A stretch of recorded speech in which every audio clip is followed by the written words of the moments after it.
Montezuma to the shores of Tripoli. We fight our country's battles in the air, on land and sea. First to fight for right and freedom, and to keep On this episode of Cigars and Sea Stories, Bennett and Mike sit down to discuss condiments. Condiments. You know, a lot of people are like, what do you mean by condiments? You know, yeah, mustard, ketchup, all of the different condiments. But what about the ones that you bring out to the field? Like, I brought extra condiments out to the field. When I was in the fleet, oh yeah. It was like POGy bait, and then it was like tapatio. You know, you get like some of those little sausages, some tapatio, some sardines. You know what I'm saying? Maybe, you know, Texas Pete out of Chow Hall, but I was the tapatio guy. You know what I mean? So like, I'm a Frank's Red Hot guy. Oh yeah, nice, dude. Well, I'm telling you, I like Texas Pete too. But what's the one that I like now? The hot sauce. It's got the wooden ball on the top. that's tapatio. No, it's not. Bullshit. Hold on. I don't know what that I'm is. gonna tell you right now what it is. He's gonna tell me. That's it. Yeah, love me some hot sauce out there. Let's see what else. It was Cholula. like, what is it? Cholula. Cholula. Nice. CHOLULA. I've definitely hot had sauce. it. It's badass. I love that shit. I've definitely had it. I've brought barbecue sauce out, brought soy sauce out. Yeah, I used to bring soy sauce out in the packets from like the takeout joint. Yeah. The hell else would you do with those things, you know? Yeah, you never know. Right. Freaking guys could roll out with a whole fucking bottle of that shit. Definitely done that before, too. Well, they never put enough salt in there. And then I brought out other things, too, like creamer. You know, different types of creamer and stuff. I never brought sugar. I brought honey out to the field. I've done all sorts of stuff. Don't try to bait me into the honey fucking story. I'm going to get them into it. Dude, that's one of the funniest things I've ever heard. It's funny. I'm going to make everybody wait until close to the fucking end. Yeah. Then, so, yes, there is a honey story. You need folks. to stick around for the honey story. You need to. But I brought honey out to the field to sweeten coffee. So it's like, what, Right. you know, what's not going to roll around in the pack and get all over the fucking place? You drink vagina coffee, that's why. No. I drink black coffee. Dude, I drink black coffee also, but you know So what? why are you flavoring Instant it with coffee honey? and MREs fucking sucks balls. Like, No, man, yes. that's like fucking man's coffee. My That's God. like, holy shit! Like, let's dip that shit. Bring it. Oh, I'm all done. I just don't want to do it anymore. That I shit is love it. disgusting. I saw that shit, Folgers Instant Crystals or whatever the fuck, and I'm just like, Yeah, no, man. that's some freeze-dried, disgusting, nasty dirt shit. That's awesome. Let's do Ugh. it. Get God it. damn. Get it for me. We're gonna We're gonna have Cigars and Sea Stories coffee, but it's gonna be MRE coffee. Ugh. Fuck your fucking Right. bullshit grounds and your high speed bean roasting bullshit. We're Right. going Folgers crystals on your ass. Right. We're going straight Sanka on your ass. Well, I tell you, it's like I seriously brought out those Starbucks packets. I thought that shit was awesome. That Starbucks Stuff's pretty good. microground It's stuff. not bad at all. It's not bad. That shit's fantastic. And of course, drank it black. You know? But the other thing too is there's like, have you ever tried honey on the wheat snack bread? It's actually tolerable. Never had wheat snack bread. Really? That was Nucor. What? I thought that was just hardtack from back in the day. No. Jesus. No. The only bread that we ever had was they had individual, from time to time when Supply got them, they would hand out the like individual loaves of like white bread that were in like the MRE packaging. Yeah. But they came in a whole separate box. They Gross. may or may not get to know. It was like a unicorn almost out in the field. Like I think it happened twice. The whole time I was in the Corps, I saw those fucking things. No. The white bread. And then when I was in the Army, it was like the same. Maybe twice. Ever. So, yeah. Yeah. What is that scraping? What are you doing over there? I was itching my leg. Yeah, but it sounds my like mic is something's awful rubbing sensitive. over there. What sounds about like now? you're rubbing. It sounds like you're trying to work your turkey call or something. What about now? Yeah, you're good now. Exactly. My mic is super sensitive, so I apologize. I'm worried about the listeners.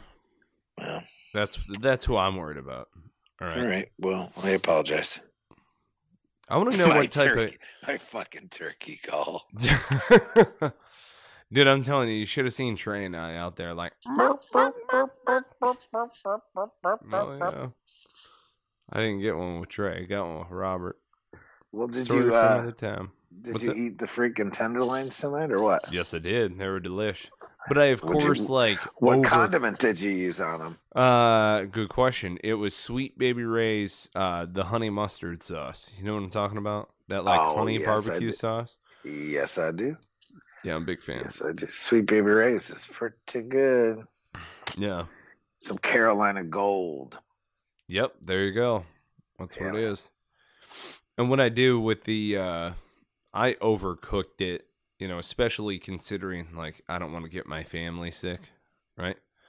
And I shot a wild turkey. Yeah, right.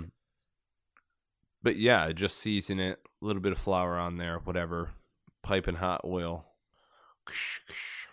doing it right, get it brown. Salt, little pepper. Yeah, we did stuffing, green beans. Divine. Very nice. Mwah. Stuffing. Stovetop stuffing? Oh, yeah. Stovetop stuffing. Yep. Gotta love that shit. Well, then, kind of outstretching, I brought stovetop, and had stovetop overseas. I didn't say that. I brought it to the field before, too. Oh, God, yeah. You just add water, man. Yeah, it's easy as shit. Well, and butter. I've never brought butter out to the field, though. No, never have I done that either. I brought those Mountain House instant meals. Yes, those are pretty good. The dehydrated ones. Or those actually, no, sorry. The freeze dried ones. Yeah. Where you just add water and boom, all of a sudden they Do you ever get cold weather MREs where they're freeze? Yeah, those are fantastic. Yeah. If you have the camp stove where you can heat everything up, if you have the ability to heat up water. Yes, if you don't, then I mean they're okay, but that's a lot of food, bro. Right. Because they're basically double rations because you're using so much energy. Yep. Yeah, man. I was stationed at Fort Drum, dude. Right. I know you were. It's a loaded question. I just serve them up like softballs for you, Bennett. That's it, man. Grandpa Bennett, tell us about the old Corps. Tell us about the old Corps. Tell us about the old Corps. Tell us about K-Rations. You know what was really good? What was it like getting issued cigarettes? You're an ass. Did they have cigarettes in your C rations there? You? No. Oh my God. First MRE I ever had those horrifically bad. Omelet with ham. First one I ever had. Yeah, it was horrible, bro. That's like veggie omelet type shit. Yeah, but that was like omelet with ham back in like 92. Right. So imagine. Had probably been deployed. They had probably been sent over to Iraq and then back. That's at least how the fucking thing tasted. Ugh. Tasted like it had been. Oh, it was horrible, bro. No bueno. Yuck. You know, all right. So I can tell you one thing I used to bring to the field often to add to the MREs, and really you could add it to almost every main meal, and it would do good things. Was chow mein noodles. Oh yeah, yes, the crunchy ones. Yeah, yeah, buddy. I used to just, I'd have like a Ziploc bag full of those things. Yep. And I'd just take a pinch of them and throw them into that like kicked up every meal. That with hot sauce, and it was like the shit. You know what I never told people about that I brought out to the field all the time? Puppy chow. You know what I'm talking about? Fuck out of here. Do you know what I'm talking about? The chocolate like Chex Mix stuff. Right? Yes, man. Yeah, hell yeah. I bring that shit in like a hard plastic container. The one, so you bring it the chocolate, and then it's like dusted with the powdered sugar. Yeah. Yes. Yeah. I know exactly what you're talking about. In one of those. Who made that though? Did you make the that? old lady did. The old lady did? Yeah, hell yeah. Oh my god. I'd cup a handful of that. At least you did shit. something good. Yeah. Well, and the other thing too is when you're done with the puppy chow, which it usually lasts to like maybe day 3, maybe day 4. maybe. Depends on how many ops we ran. That shit is banging. I fucking love puppy chow. It's just so good. I would just sit around and get fat on puppy chow. That's really funny. If people don't know what the hell we're talking about, you need to go, I don't know, check out the Chex Mix recipe stuff. Right. Oh my God. So good. So you can do a pretty good thing with chow mein noodles too, called haystacks. You ever had those? Is that with the chocolate drizzle where they're all together? Well, you can, yeah, you can do that, but I like to do it with butterscotch. Oh. Yeah. So you take it, so it looks like hay. Yeah. Right? So it would look like a pile of hay. That's why they're called haystacks. But you do it with butterscotch, and they're kind of like almost like a cookie, but they've got the chow mein noodles with butterscotch all over them. Yeah. Dude. And they would dry into the, they would, when they cooled, they would solidify into these like nuggets. Whew, they were good, boy. Yes, I didn't take those out to the field. I'm just saying. Definitely took homemade cookies out. Definitely did that. Like if the missus made cookies for the team or something. Yeah. Oh, I mean, there was always the once in a while you bring out the canned goods with some like Chef Boyardee. Oh yeah. Chef Boyardee raviolis or whatever. And then oh, what the hell? Oh, so I had found this like little rocket stove. That's when I was in the Army. This little rocket stove, and it was able to always smuggle that into my pack because it took the white gas, and it was like in the super self-contained freaking sheath thing. So literally, it was the size of like one of the microphones that you're using right now. It was small, dude. Really not big at all. Like half of a canteen cup, tiny. Yeah. But this sumbitch would boil a canteen cup of water in like less than 5 minutes. Yeah. Hardcore. I still have it. I have to pull it out and find out what. Like a jet boil. Yeah, like a jet boil, but it's like smaller. Dude, I had like the system at the end there. At the end there, I had like the system set up for any field up, and especially it's like all trial and error, Oh yeah, of course. So I got so good, like literally, I'd get up like 5 minutes before like radio watch or whatever.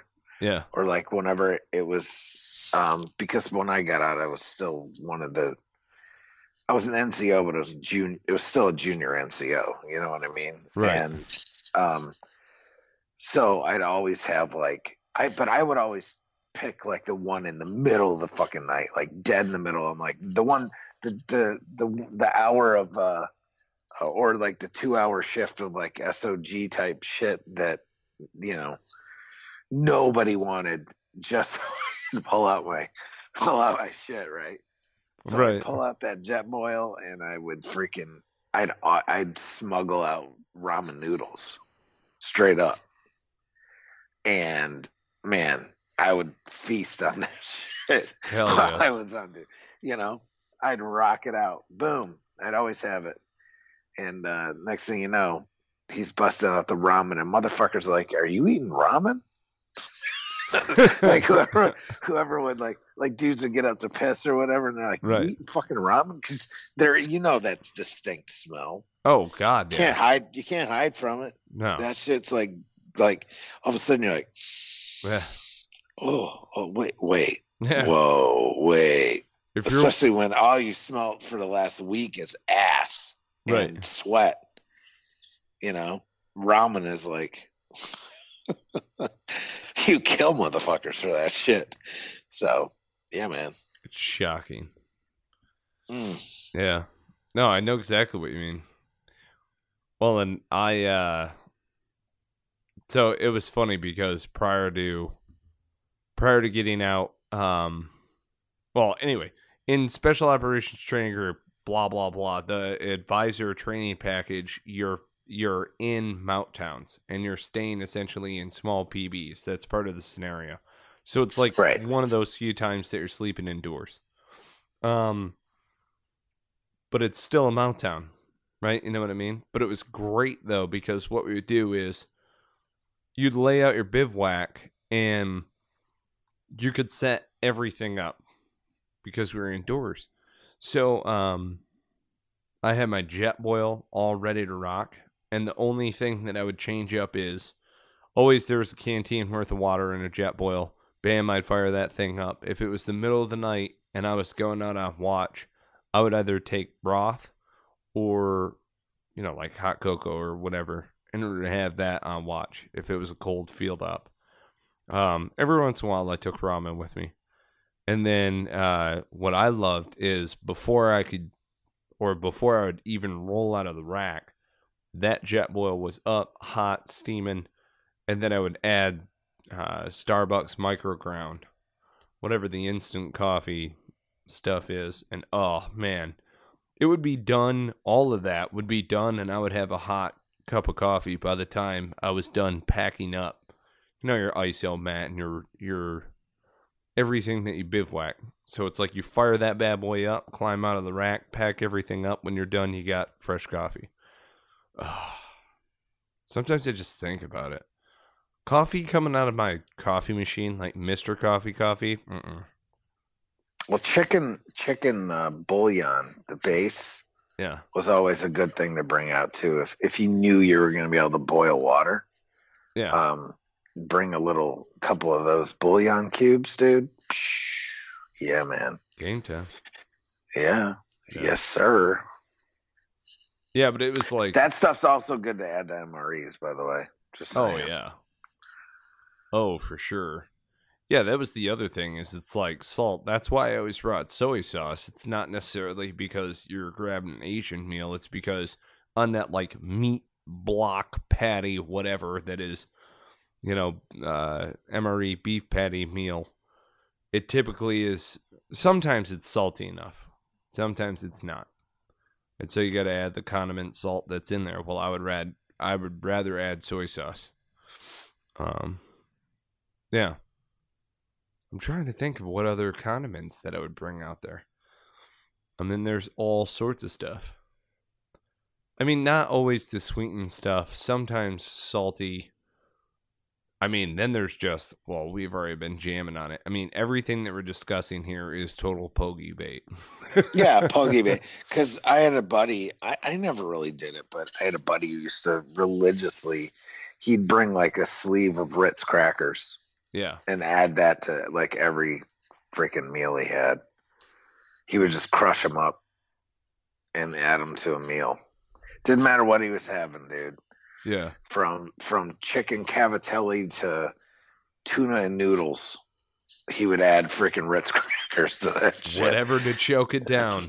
Whatever, man. And that's what I did with chow mein noodles. Not every time, just from sometimes. Yeah. You know.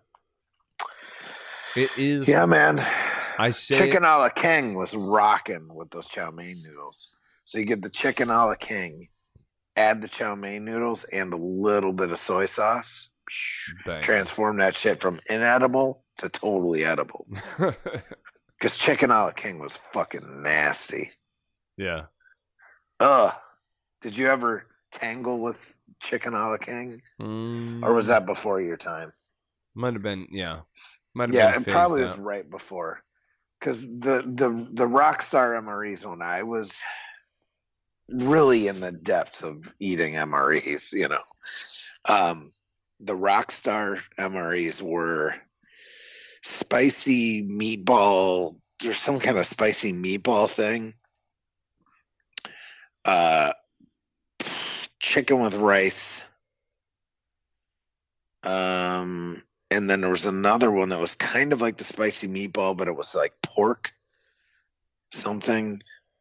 And then there was one like chicken cavatelli, I think is what it was called. Those were the rock stars. Mm-hmm. Everything else was like they had tuna noodle, ham slice, which a lot of people like that too. I think they brought Frankfurters back like right as I was getting out.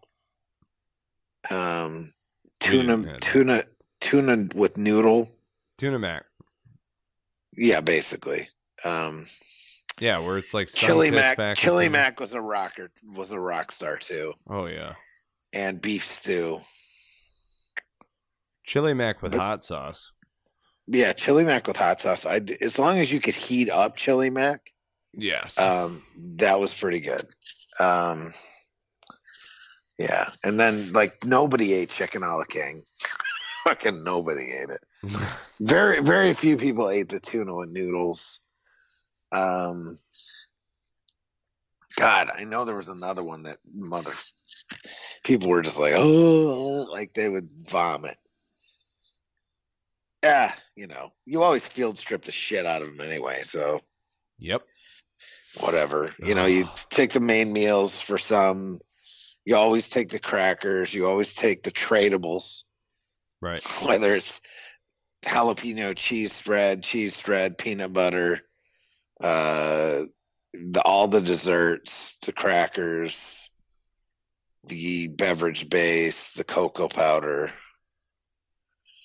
basically everything else, you know, and some of the desserts, like the sand cookies and stuff like that, because those are always good to eat just on the go or whatever. But cheese whiz. And then I remember getting hua bars every once in a while. Hua ura bars. Yeah, I know. Hua ura bars. Hurrah. But I ate a lot of power bars too, man. I bet you did. I bet you were a power bar fiend. I bet you were like Rippets and power bars, bitches. No, not Rippets, but power bars. Yeah. Ate the shit out of power bars, man. Because that shit was easy and pretty good too. Yeah. So. And then we had those gel pack things too. What the hell was that?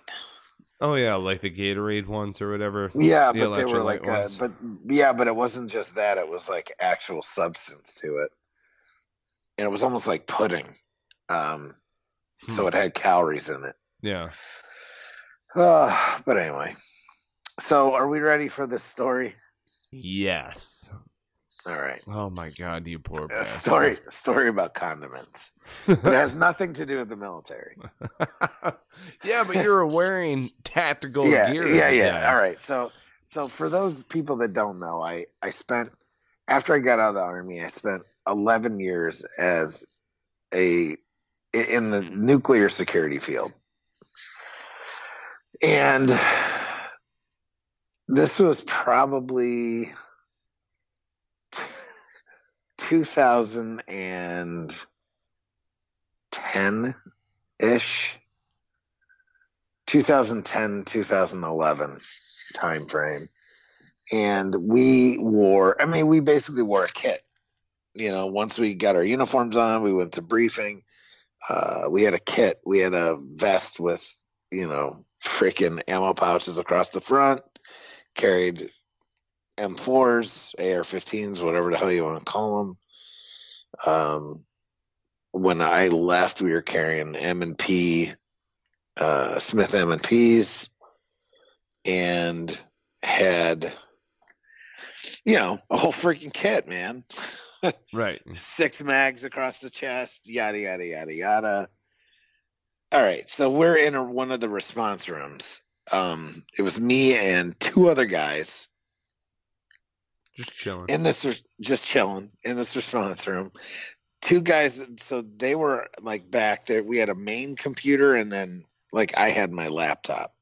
So we had 2 guys back there watching, I want to say it was like an episode of Dexter or something like that. You know what I mean? Right. Or some show. Yeah.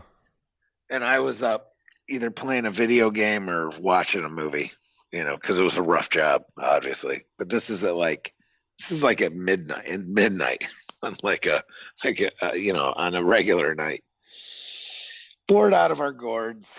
And I look over and there's this fucking honey bear sitting there just winking at me like, come on, buddy, you want some of me, right? So I'm like, yes, I do want some of you. So I walk over and I click open the top and I tilt my head back and start squeezing honey into my mouth. Right? Everyone's done it, and if you haven't done it, you're a liar. Right. You should totally try it. You should totally try it if you haven't done it. Just don't laugh while you do it, or laugh or cough. So I coughed. For some reason, I had to cough. I coughed, and I aspirated this honey into my windpipe, man. Now, if you've ever seen the movie Abyss, where he puts his helmet on and he's breathing water, let me tell you, that shit doesn't work with honey. You cannot breathe honey. You cannot breathe through it. Air does not pass through it very easily. So I am sitting there. I'm like, oh, this is bad. Like, this is what's going through my head. Like, this is bad. I can't breathe. All of a sudden, I'm like, start gasping. Like, full and tactical all you can gear hear, full goes tactical down, gear goes down by honey. He's got a fucking M4. So all you hear is at this point, and I remember hearing one of the guys go, "What the fuck is that noise? What the fuck is that noise?" Well, I come around the corner at this point. It's probably been 10, 15 seconds. I come around the corner at this point. At this point, I know my head is purple because of loss and whatever, right? And I just see the guy's face, and he looks at me like, "Holy shit, bro. Are you okay?" And I hold my thumb up, like, because I'm getting air in, right? Like, if I'm making noise, I'm not choking completely. Right? So I'm just trying to stay calm, not to freak the fuck out. Oh, my God. And I've got my thumb up, and both of them stand up. They're like, holy shit, what do we do? What the fuck do we do, man? Do we call 911? Should I call 911? Should I call the freaking, the operator? Should I call the control room? What's going on here? So I just keep giving them the thumbs up, and I'm like, so I'm good. I'm looking around. I'm just trying to get enough air in because I have the sense of mind that I'm going to give myself the Heimlich. Right. Right. So I'm just trying to get enough air in that if I like slam myself into a fucking countertop, that enough air is going to come out to like dislodge this wad of honey in my windpipe. Oh my God. So I'm like, okay, I'm doing it. So I line up with like this countertop. It's like a corner. Thank God it's like not a sharp corner. It was like a, nice rounded edge. And I just throw like my belly into it. And this wad, like a loogie of honey comes flying out. And instantaneously my body rejects everything and just goes into full blown like convulsion, coughing, throwing up. Everyone's been there, right? Yeah, of course. Where they've choked on something and just just dying, right? Can't talk, but they're like, holy shit, are you okay? Are you okay? Keep giving them the thumbs up because I can't do anything else. And I freaking finally got cleared enough so I could talk. And I'm like, I fucking choked on honey. And they're like, are you fucking kidding me?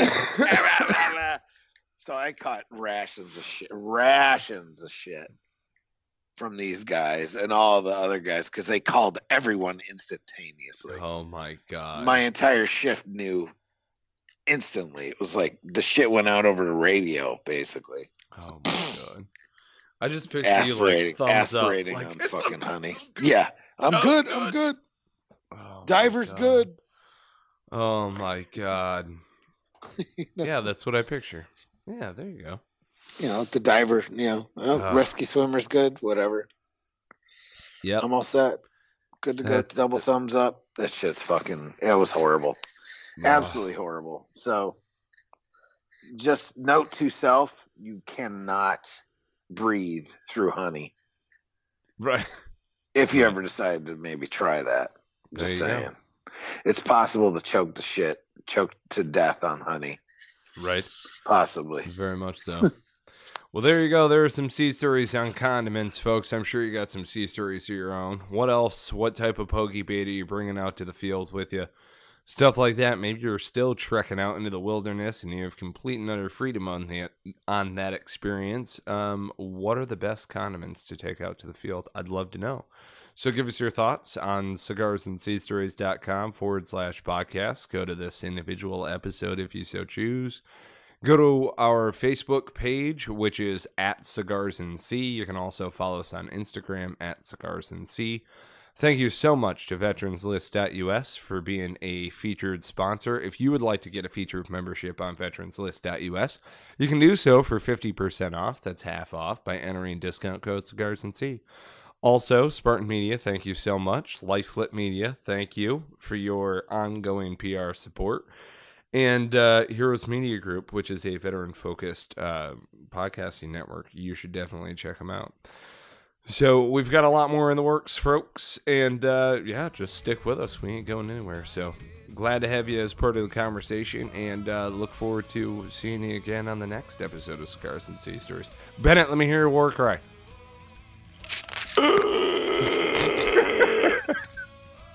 And on that note, we cue the music. I will flag on front to every breeze, from dawn to setting.